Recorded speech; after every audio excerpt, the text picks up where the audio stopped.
MLA भगवान चंद्र दास नि चाइथक Mumbai Kumarghat play centre नि चुबा चुबाई कुमारघाट पीडब्ल्यूडी थंनख्लाव बसखांनि 24 तारिख आगस्ट सिमी संजाजाग्रा थांनि दङ फुटबल टुर्नामेंट जतई 30 टा निस्लायबो गोबां टीम नति ताबुक पुया 16 टा टीम नति थुमुं थंजागनाय ताई चेंगे रेखा आगिनि मंत्री एबा लोकसभानि एमपी बिप्लव कुमार देव ताई राज्यसभानि एमपी राजीव भट्टाचार्य खबै जोला आदं रक थुमुंगो पुया ओंनाय रकनो 2 लाख তাই ফাইনাল চেন্নাই রকনে 1 লাখ টাকা রান বাকি ও খেবনি ছকা টাংবাটাং চেংরাখা আমাদের সুস্থ মন হতে হলে সুস্থ শরীর হতে হয় সুস্থ মনের অধিকারী ব্যক্তি নরেন্দ্র মোদীর মতো প্রধানমন্ত্রী হতে পারে সুস্থ ব্যক্তি দ্বারা সুস্থ মন হতেই পারে না কোন ব্যক্তি অসুস্থ শারীরিকভাবে সহনশীলপূর্ণ না তার কোন সময় মাথা ব্যথা কোন সময় পায়ে ব্যথা কোন সময় কোমর ব্যথা যখন অসুস্থ থাকে তার মনের অবস্থা অসুস্থ হয়ে ওঠে যেমন আগে 35 বছরে যারা ছিল এগুলোর দিকে তাকান এগুলি সবসময় অসুস্থ থাকতো তো অসুস্থ মানসিকতার পরিচয় দিত কাজকর্মের মধ্যে ত্রিপুরা রাজ্যে 35 বছর শাসন করে 12টা বাজিয়ে দিয়েছে তার জন্য আমি তাদেরকে ইমার্জেন্সি পার্টি বলি তার জন্য তার নামই নেই না আমি আজকাল এরা ত্রিপুরা রাজ্যের জন্য পার্মানেন্ট ইমার্জেন্সি ছিল এদের মধ্যে না কালচার ছিল না এরা চাইছো যে ত্রিপুরার ছেলেমেয়েরা স্পোর্টসে এগিয়ে যাক যেটা রাজীব বাবু বলছিলেন দীপা কর্মকারের বিষয়ে দীপা কর্মকার তো আগেই ছিল তখন তো আমি বিজেপি প্রেসিডেন্ট ছিলাম তখন সত্তাতে তো ছিল কমিউনিস্ট পার্টি তখন তো আজকের দিনে কমিউনিস্টের সেক্রেটারি উনি তো একটা স্পোর্টসের যে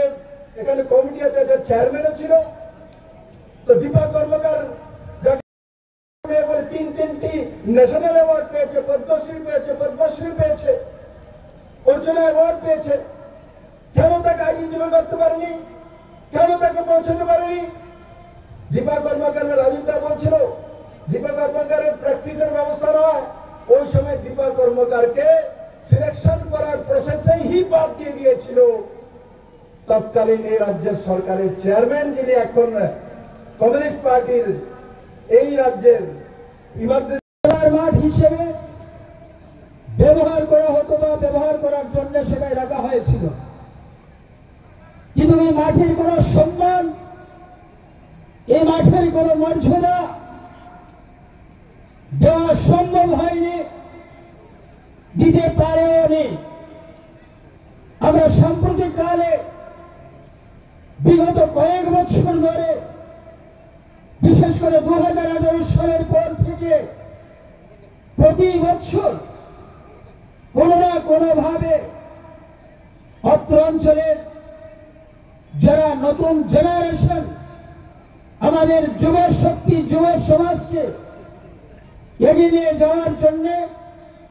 বিভিন্ন ধরনের টুর্নামেন্ট এখানে হয়ে থাকে কখনো ক্রিকেট টুর্নামেন্ট কখনো আবার কাবাডি ইত্যাদি বিভিন্ন ধরনের বিশাল আকারের টুর্নামেন্ট এখানে সংগঠিত হয়েছে এই প্রথমবারের মতো ফুটবল টুর্নামেন্ট এখানে অনুষ্ঠিত হতে চলছে বিগত 2-4 দিন ধরে আমি যখন মাঠে আসি মাঝে মধ্যে আমার সমস্ত কাজের মধ্য দিয়ে অনেক ক্রীড়া প্রেমীকে আমি দেখতে পাই মাঠের মধ্যে এবং সত্যি ওনারা গর্বের সঙ্গে বলছেন যেটা আজকের দিনে সম্ভব হয়েছে এই মাঠকে সম্মান দেওয়া মাঠের মর্যাদা দেওয়া আপনারাই সেটা করতে পেরেছেন আমরা অতীতে শুনেছি এই মাঠকে নিয়ে অনেক পরিকল্পনা সেই পরিকল্পনা শুধু দৈনিক সংবাদ পত্রের মধ্যেই ছিল বা কোনো ইলেকট্রনিক মিডিয়ার মধ্যেই ছিল বাস্তবে সেটা আমরা কোনো দিন দেখতে পাইনি অত্যন্ত দুঃখের বিষয় 2018 সালের পরে আমরা আবারও শুনতে পেলাম যাদের পক্ষে কখনো কোনো কিছু করা সম্ভব হয়নি,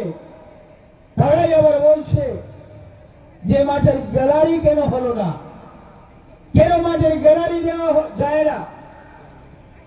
অত্যন্ত আশ্চর্যের বিষয়, হয়তোবা ওদের নির্বুদ্ধিতার কারণেই সেটা বলছে। এই মাঠের একটা বড় অংশ এটা পূর্ত দপ্তরের অধীনে রয়েছে, আর একটা অংশ ত্রিপুরা সরকারের রেভিনিউ দপ্তরের অন্তর্গত রয়েছে। আমরা চেষ্টা চালিয়ে যাচ্ছি, আমাদের করার মানসিকতা আছে, আমরা করে দেখাবো। আর সেটা একমাত্র আপনাদের সহযোগিতায় এটা